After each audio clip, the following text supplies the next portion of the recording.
ఈ రోజు అన్నమూ సరిగా తినలేదు, పాలైన తాగమ్మా. ఇదేమిటండి ఇలా మంకు పట్టు పెట్టింది? టీచర్ గారి ఇంట్లో ఏమైనా తినొచ్చిందా? నా నిద్ర వస్తుంది. Good night. ఏ నాన్నగారి గుడ్ నైట్ చెప్పాళ్ళు. Good night. ముద్దు పెట్టు.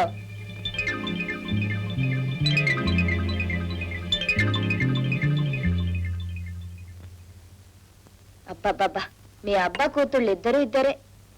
ఏమండి, అసలు ఏం జరిగిందండి? టీచర్ గారింట్లో పాప ఏమైనా మారం చేసిందా? మళ్ళీ ఆ కాను కావాలని అడిగిందా? మీరు కోపడ్డారా? శాంతి, నీకెప్పుడు ఆ టీచర్ గొడవేనా?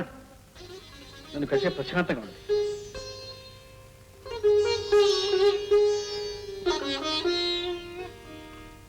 విద్య నేర్పించువాడు దేవునితో సమానము. గీత, స్టాండప్. నన్ను అడగకుండా ఎందుకు కూర్చున్నావు? ఎందుకింత లేటు?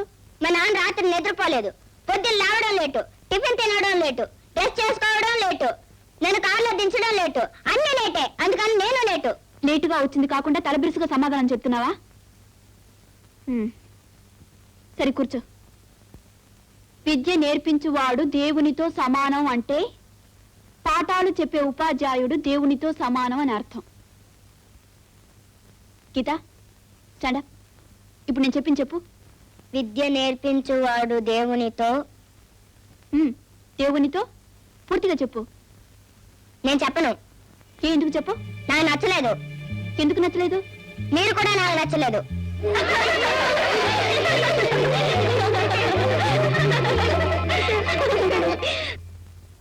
బావా, 5-6 రోజులుగా చూస్తున్నాను, నువ్వు ఇదివరకటి బావ కాదు, బాగా మారిపోయావు. అసలు ఏం జరిగింది? ఎన్నో వ్యాపారాలు ఉన్నప్పుడు ఏవేవో బాధలుంటాయి.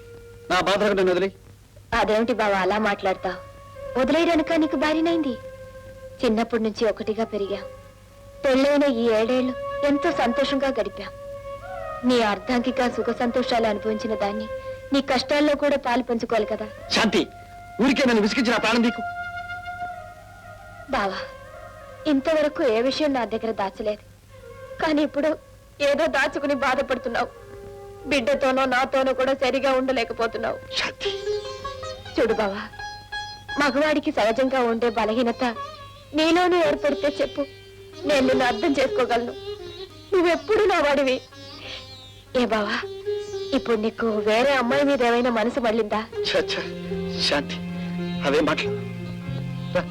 పడుకుందాం పద.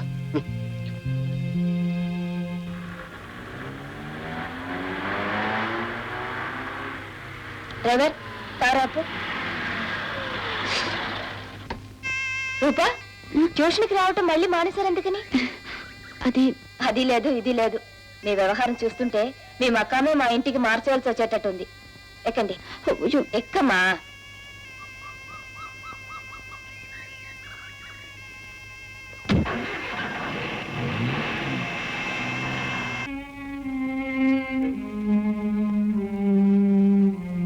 రండి, పైకి వెళదాం. పర్వాలేదు రండి. మీరు పైన చూడలేదు కదా, రండి. ఇదే మా బెడ్. అమ్మా, నేను కిందకి వెళ్తాను. చూడండి, ఇంతకు ముందు ఉండే నవ్వు ఉత్సాహం మా గీతలో కనిపించడం లేదు.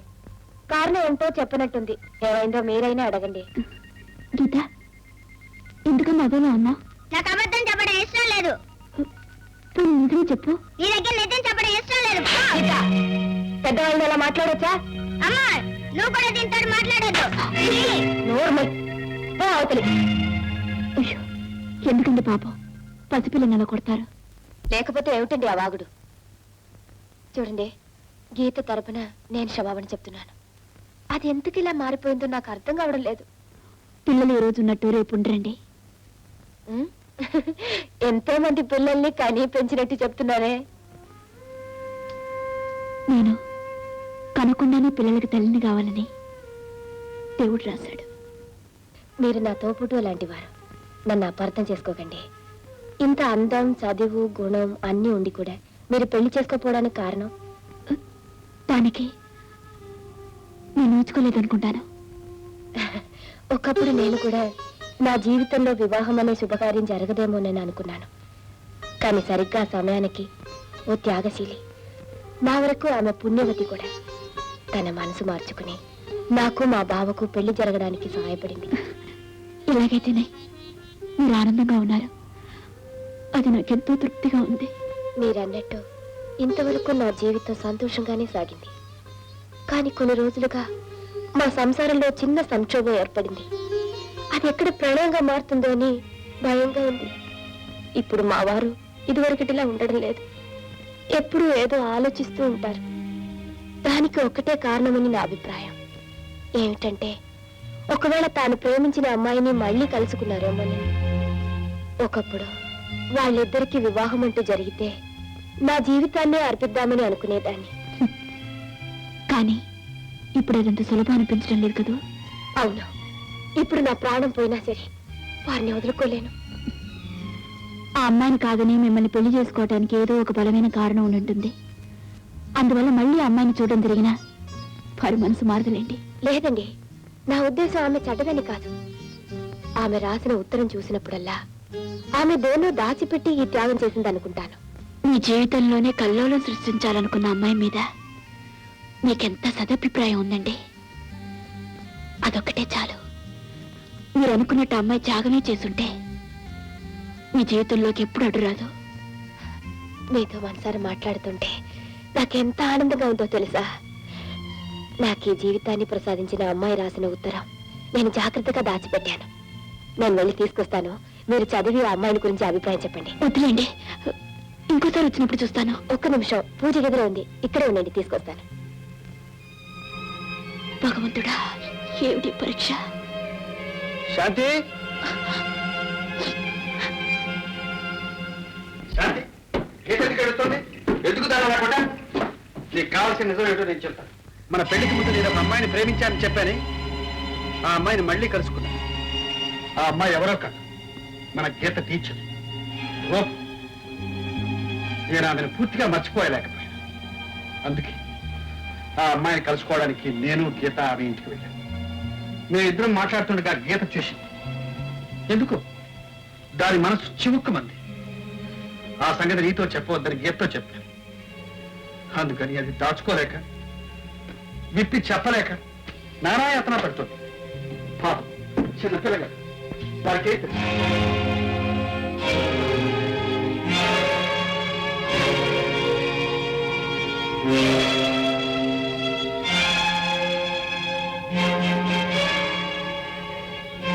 రూపా, నీతో మాట్లాడు. అయ్యో, దయచేసి ఇక్కడ ఏదో మాట్లాడకండి. నేను ఒక నిర్ణయానికి వచ్చాను. నేను ఒక నిర్ణయానికి వచ్చాను, కానీ అది మాట్లాడాల్సింది ఇక్కడ కాదు. రేపు ఊరి పెట్టే విగ్రహం దగ్గరికి రండి, అక్కడ మాట్లాడుకుందాం.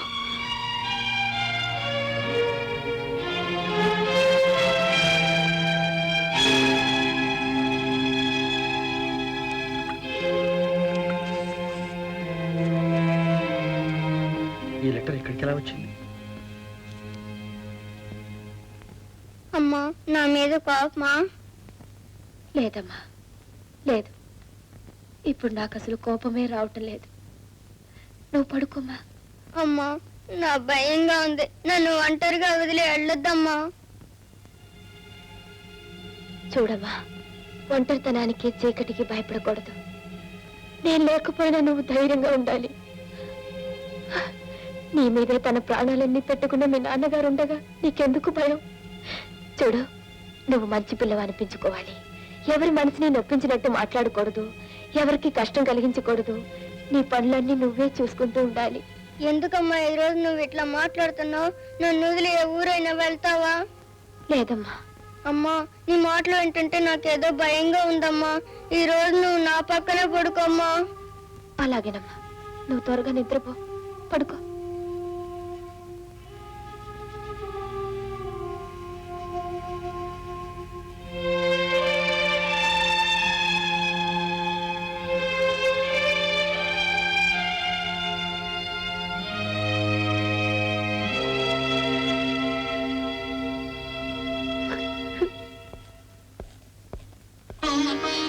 శాంతి, ఏమిటిది? ఏంటి? ఈ రోజు నా జీవితంలో మర్చిపోలేని రోజు. ఓ, నేను మర్చిపోయాను. ఈ రోజు మన పెళ్లి రోజు కదూ? అవును బావా, ఈ 7 ఏళ్ళు నీ భార్యగా నేను అనుభవించిన ఆనందం జన్మ జన్మలకు మర్చిపోలేను. పసుపు కుంకుమలతో సుమంగళిగా పోయేటట్టు దీవించు బావా. శాంతి, నీతో చాలా విషయాలు చెప్పాలని ఎన్నోసార్లు అనుకున్నాను, కానీ చెప్పలేకపోతున్నాను. శాంతి, నువ్వు నన్ను ప్రేమించినంతగా నేను నిన్ను ప్రేమించలేకపోతున్నానని నా బాధ. బావా, నోచిన వాళ్లకు నోచుకున్నంత ఎవరి రాత ఎలా రాసి పెట్టాడో అలాగే జరుగుతుంది. అవును. శాంతి, నాకు అర్జెంట్ పని ఉంది, వచ్చిన తర్వాత మాట్లాడతాను. వస్తాను. పిచ్చి బావా, అప్పటిదాకా నేను ఉంటేగా నువ్వు చెప్పడానికి నేను వినడానికి. ఆ బంగారు కానుక నీకే దక్కాలి, అందుకు నేను అడ్డు రాకూడదు. రూపు టీచర్ ఇది మీకు ఇమ్మన్నారు.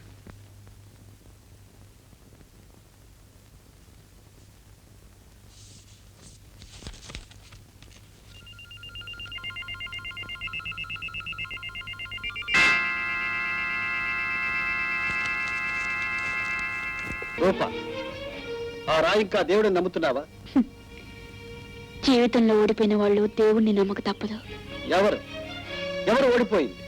నువ్వా? కాదు, ఆ దేవుడు ఓడిపోయాడు. నువ్వే దేవుణ్ణి ఓడించావు.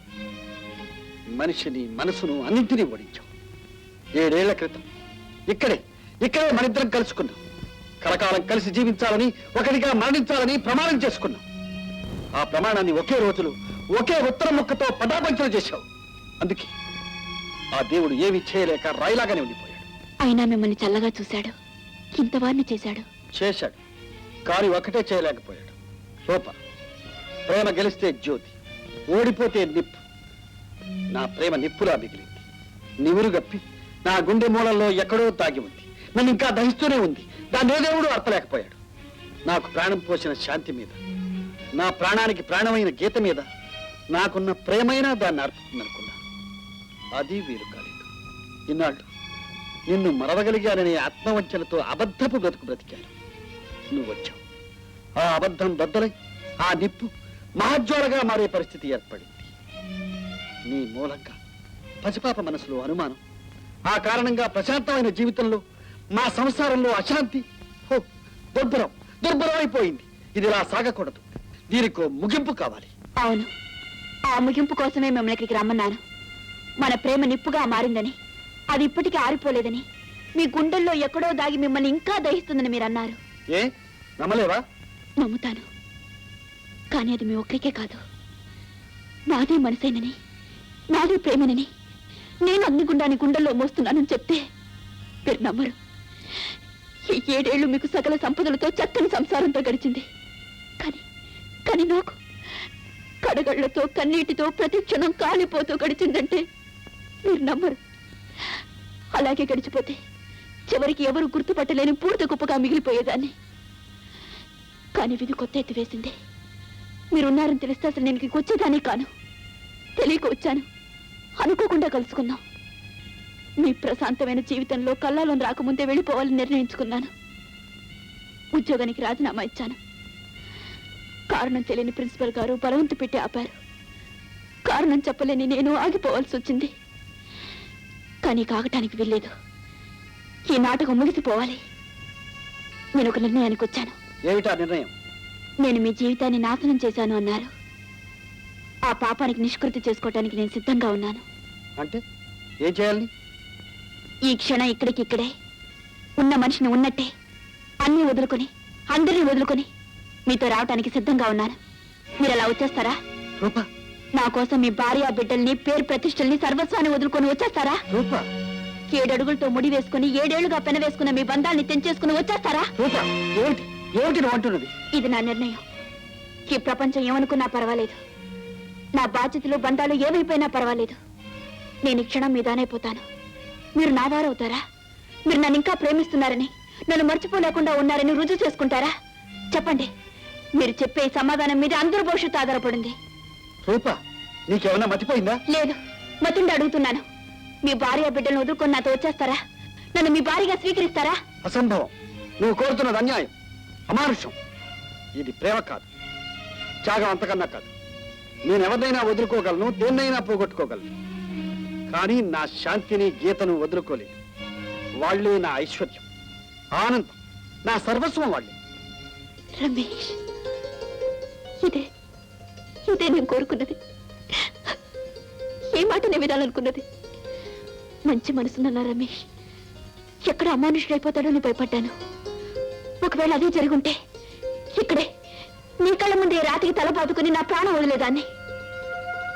కానీ నువ్వు అలా కాలేదు. నా రమేష్ ప్రేమమూర్తి అని, పురుషోత్తముడని రుజువు చేశావు. రమేష్, ఆ ఆఖరి ఉత్తరం రాస్తూ నా రమేష్ జీవితానికి, మనసుకు శాంతిని ప్రసాదించమని భగవంతుని ప్రార్థించాను. నా ప్రార్థన చెల్లించాడు, నీకు శాంతిని ప్రసాదించాడు. ఆమె నీకు శాంతి, నువ్వు ఆమెకు దైవం. ఆమె మనసు నిండా, మాటల నిండా నువ్వే, ఆమె అనుభవంలో నువ్వే. ఆ ఇంటిని, ఇల్లాలని చూశాను. నీ అనురాగాన్ని, అన్నుడితను చూసి అనుక్షణం మరిసిపోయాను. అప్పుడే అనుకున్నాను, నేనే కాదు ఏ భగవంతుడు మిమ్మల్ని విడతీయలేడని. రమేష్, నేను కోరుకున్నాను. రమేష్, డాడీ డాడీ, ఏమిటమ్మా, ఏమిటి ఇలా వచ్చావు? అమ్మ ఈ ఉత్తరం రాసి పెట్టి అక్కడితో వెళ్ళిపోయింది. శాంతి! శాంతి!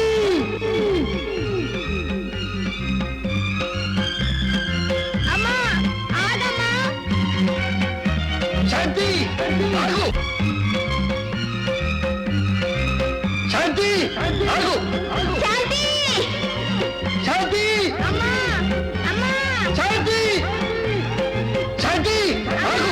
నా మాట విను! శాంతి! ఆగు, శాంతి! ఆగు! శాంతి! ఆగు! నా మాట విను! శాంతి! శాంతి! ఆగు! శాంతి! శాంతి! ఈ పాప నా ఒడిని కట్టుకోవద్దు. ఆగు శాంతి!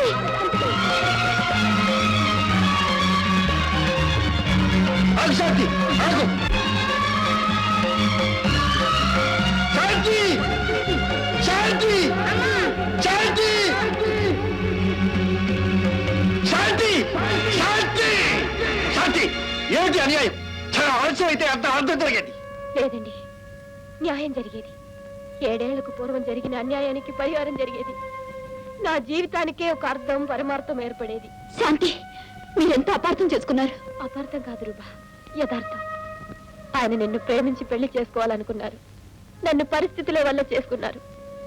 ఆయన హృదయం ముందు నీది, తర్వాతే నాది. అది నువ్విస్తేనే నాకు అందులో ఈ కాస్త చోటైనా దొరికింది.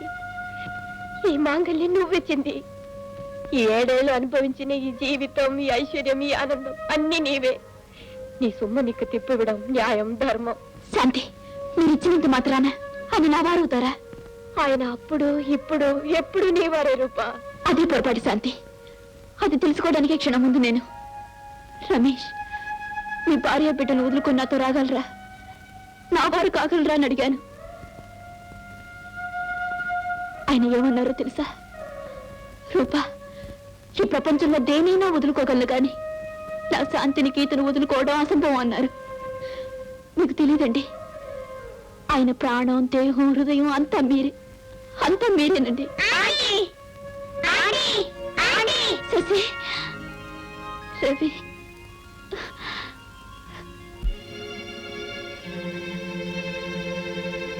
శాంతి, వీళ్ళేనమ్మ నా పిల్లలు, నాకున్న బంధాలు.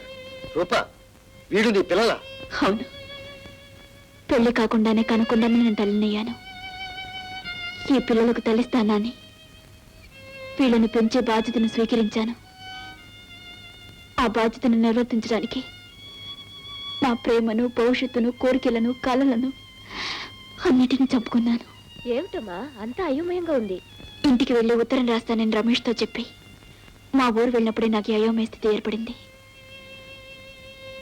మా అన్నయ్య, వదిన ఒకేసారి కారు యాక్సిడెంట్లో చనిపోయారు. తల్లిదండ్రుల్ని పోగొట్టుకునే పసిపిల్లలు నా కాళ్ళు చుట్టుకున్నారు. అప్పుడు వీడికి 7 ఏళ్ళు, దీనికి 4 ఏళ్ళు. ఇది పాలు తాగే పసిపిల్ల. తల్లి, తండ్రి లేని నన్ను పెంచి పెద్ద చేసిన మా అన్నయ్య పిల్లలు వీళ్ళని పెంచి పెద్ద చేసి నా రుణం తీర్చుకోవాలి. అందుకు నా వయసును చంపుకోవాలి, నా మనసును మార్చుకోవాలి. ఇంతకన్నా ఉత్తమమైన ప్రేమ లేదు, ధర్మం లేదనిపించింది. ఇంకే కారణం చెప్పినా రమేష్ నన్ను వదులుకోలేడని నాకు తెలుసు. అందుకే అబద్ధం ఉత్తరం రాశాను. రూపా, ప్రేమ కంటే త్యాగమే గొప్పదని రుజువు చేసిన త్యాగమూర్తివి. అందుకే అనాథ పిల్లలకు తల్లిగా ఉండమని ఆదేశించాడు ఆ భగవంతుడు. ఈ పిల్లలకే కాదు, ఇంకా వందల వేల అనాథ పిల్లలకు తల్లిగా నా జీవిత శేషాన్ని గడిపేస్తాను. రూపా, ఇందుకేనా అమ్మా ఈ కథ ఈ నిర్ణయానికి చెప్పడానికేనా పిల్లల్ని అర్జెంటుగా వెంట పెట్టుకురమ్మని ఉత్తరం రాసింది? అవునండి, ఆ ఉత్తరాన్ని మన్నించి నాకు ఈ సాయం చేసినందుకు చాలా థ్యాంక్స్. గీత, నా మీద నీకు ఇంకా కోపంగా ఉందమ్మా? గీత, ఏడుస్తున్నావా? పిల్లలు ఎప్పుడు ఏడవకూడదు, నవ్వుతూ ఉండాలని చెప్పానా? ఏది నవ్వు, నవ్వాలి.